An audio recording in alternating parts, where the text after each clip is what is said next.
Gérard Cherpion, pour les Républicains.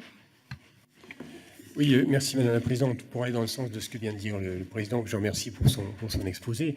En fait, la révision des règles d'indemnisation qui porte sur le nombre de la base de jours travaillés, 88 je crois au lieu de 122 si ma mémoire est bonne, eh bien, permet effectivement d'avoir plus d'équité dans le système d'indemnisation des chômages des gens qui sont dans des contrats courts.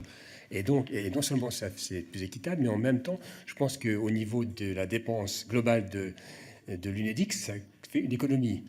Puisque globalement, je crois qu'on peut considérer qu'il y a 500 millions d'économies à peu près qui est faite par ce mécanisme qui est plus équitable et qui en même temps permet de réduire les dépenses. En revanche, le différé spécifique d'indemnisation reportant le versement de l'assurance chômage en fonction d'ailleurs des primes obtenues et qui le reporte abaisse finalement le plafond de 180 à 150 jours, lui compense un peu l'autre volet.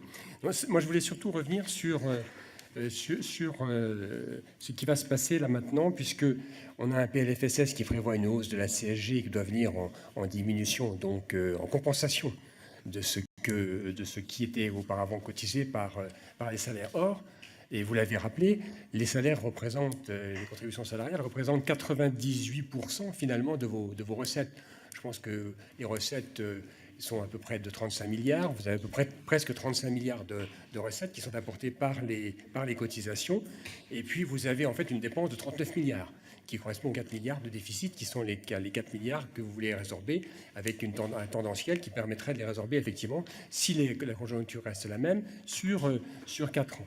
Mais est-ce que finalement est-ce que finalement on ne met pas en cause le paritarisme dans cette affaire, puisque d'un côté vous allez avoir une compensation de l'État, que d'autre côté l'État envisage de prendre le pilotage du système d'assurance chômage? Est-ce que finalement c'est pas une réforme totalement différente et globale du système qui fait que les partenaires sociaux ne seraient plus que les partenaires de l'État et l'État devenant pilote du système? Je crois que je suis limité à 2 minutes. Hélas, oui, c'est comme ça. Merci, Monsieur Cherpion. Madame Corinne Vignon, pour le groupe République En Marche.